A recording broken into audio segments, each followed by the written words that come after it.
Mas quando eu era criança... Quase junto com o Moshe. Acho que a gente podia começar a falar sobre isso, né? O povo hebreu e o povo judeu, israelita. Qual que é a diferença, assim? Na verdade, o povo de Israel, ele começa com um homem. Abraão. Que era? Abraham. E ele era conhecido como Abraham Haivri. Abraão o hebreu. Porque Ivri vem de Ever.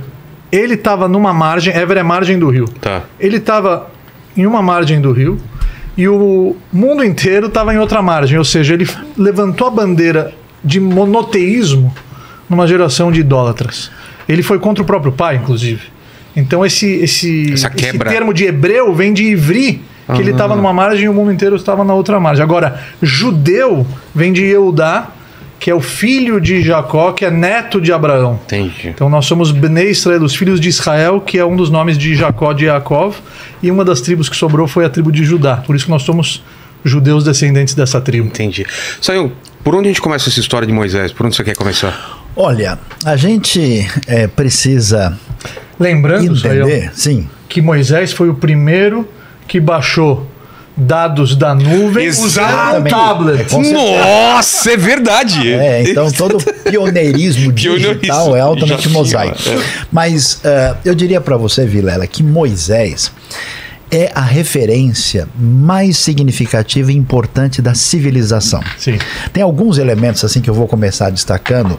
A primeira questão, quem fala isso, inclusive, um grande literato argentino chamado Jorge Luis Borges, que ele vai dizer que chega um momento em que aquilo que era discurso oral, que as pessoas falavam no passado, iam de lá para cá e de repente os seres humanos resolveram registrar isso. Só que com a realidade mosaica, você tem o fato de que as palavras que são registradas, elas são palavras divinas, elas são palavras sagradas. E essa referência, ela meio que congela no tempo aquilo que é falado e que permanece de maneira significativa. Então ele diz que o fundamento metafísico da literatura vem do fato da tradição hebraica ter considerado palavras que transcendem o tempo, que permanecem de maneira significativa. Então acho que esse é o primeiro ponto de referência. E a segunda questão, o Rabino estava falando aqui, o mundo antigo é um mundo confuso. Por quê? Porque a realidade do divino que o ser humano percebe de alguma maneira, ela está loteada de maneira múltipla em vários lugares. Existe uma grande burocracia espiritual nesse mundo. Então tem um Deus da montanha, tem um Deus do vale, tem o Deus do mar, da lagoa, tal. E aquilo que acontece na grande experiência que começa com Abraão e concretiza-se com a manifestação da instrução divina, da lei dada a Moisés, ela, vamos dizer assim, consagra de maneira absoluta esse monoteísmo, que Deus é um só. E o fato de Deus ser um só é muito significativo, porque toda a realidade é submetida a esse Deus, de modo que o mundo ele fica agora unificado dentro dessa realidade que toma conta daquilo que acontece no mundo antigo. Então, aquilo que a gente tem de civilização, conceitos fundamentais, né? Eu termino com o terceiro aqui, que é a referência ética, a compreensão da realidade do outro e aquela condição de diante de Deus e do sagrado e do outro, eu aprendo a limitar-me a mim mesmo. Eu aprendo a importância de entender que eu não posso ser escravo da minha vontade, mas eu tenho que ter essa realidade. Quando a gente olha o mundo antigo, mundo confuso, sacrifícios humanos, coisas assim bizarras, aquela realidade do contexto do crescente fértil, então você tem, posso dizer assim, uma revolução sagrada mosaica que estabelece o começo da civilização. Então assim, não é só um papo de religião, é um fundamento assim daquilo que vem a ser a realidade mais significativa da nossa experiência através da história. Tanto que o nome dele é lembrado até hoje, e ele é o principal de todos os rabinos. Ele é o único que recebeu o título de rabeno. Todos os judeus da face da terra, rabino dos abraçar rabinos. O rabino de todos, é o mestre que nos ensinou a Torá e que ele estudou essa Torá da boca do Altíssimo. Quando você fala das palavras, essa é a grande diferença do hebraico original para os outros idiomas. Porque os outros idiomas, um grupo de pessoas definiu, ok, sky é céu. Vamos definir o que vai ser cada coisa. No hebraico, não. Não, como que foi? A essência de cada coisa dentro da criação, ela é possível de ser extraída do seu nome. Por exemplo, como é que é céu em hebraico? Shamaim. Se você dividir as palavras, Shamaim. Lá tem água. O nível de água congelada no céu é algo... O cachorro, Kelev. Kelev é o cachorro. Kelev é Kulolev. Ele é um animal muito coração. Lev é coração, muito sentimental, muito leal ao seu dono. Então, Adam, que é o homem. Adam vem de duas raízes. Adamá, que é terra. Ele foi criado do pó da terra. Mas também Adam, Adamela Elion. Nós temos o potencial de imitar os caminhos de Deus. Então, cada nome em hebraico, cada palavra, cada letra da Torá, ela pode ser interpretada, ela pode ser utilizada como um farol de luz para todas as gerações, né? A mesma história de Moisés que é estudada hoje por uma criança de 6 anos no jardim, ela vai ser a mesma história interpretada de outra maneira quando essa criança for um jovem de 13 anos, com 16, com 20, com 30, com 40, com 60. O mesmo texto, a mesma passagem pode ser extraída dessa mesma passagem, luzes novas que ainda não foram reveladas. Por isso que a Torá ela é eterna, ela é infinita, ela é extraordinária, ela é divina. E Moisés, Moshe, não foi o nome que a sua mãe lhe deu. Não. Quem deu o nome para ele de Moshe? Foi a filha do faraó. O povo judeu estava escravizado no Egito. Desceram para o Egito, fome mundial. José já havia sido vendido como escravo, Yosef. Ele se transforma no vice-rei. Ele aconselha o faraó a armazenar comida nas vacas gordas, porque quando as vacas magras chegarem, o Egito tem comida, pode vender e se transforma numa potência mundial. Moisés morreu, morre os irmãos, morre toda aquela geração, e o faraó fica com medo. Por quê? Ele está sendo pressionado. O próprio faraó, depois que José morreu, e os irmãos morreram, ele fica preocupado, ele estava sendo pressionado, porque o povo judeu começou a crescer muito. Começou a crescer. Desobedeceram o conselho de Jacó de não sair daquela região de Goshen, começaram a sair, ficaram preocupados. Nós precisamos sair para sermos amigos dos Mitzrim, dos egípcios, porque a escravidão vai vir, eles sabiam isso, era uma tradição desde Abraão, que vai chegar o momento da escravidão. Mas para ela ser de uma forma mais leve, é melhor a gente ser amigo dos Mitzrim, dos egípcios. Eles saem, e aí o que era para ser uma geração que iria agradar, acabou desagradando. Por quê? Começaram a crescer de tal maneira, começaram a ocupar espaços importantes. E o faraó foi pressionado pelos seus conselheiros.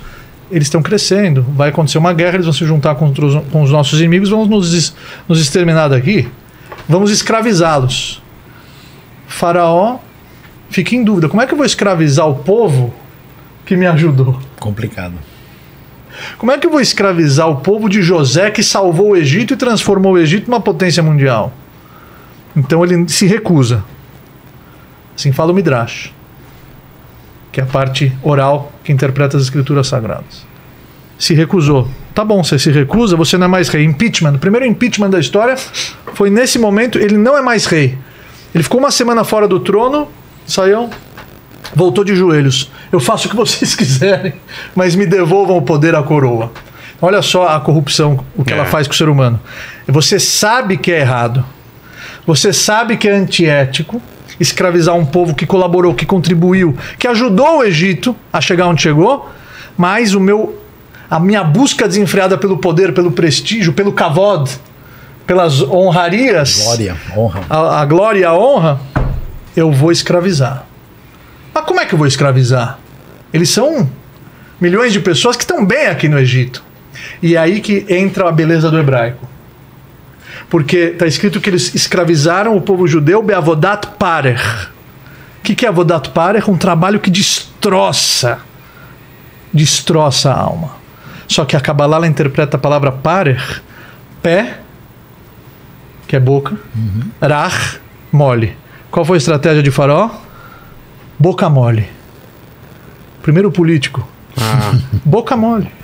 ele saiu pelas ruas, vamos construir o Egito juntos. E ele remunerava eles pelas construções. Só que automaticamente anotava também quanto cada um conseguia produzir, quanto cada um conseguia render. E aos poucos ele foi diminuindo a remuneração.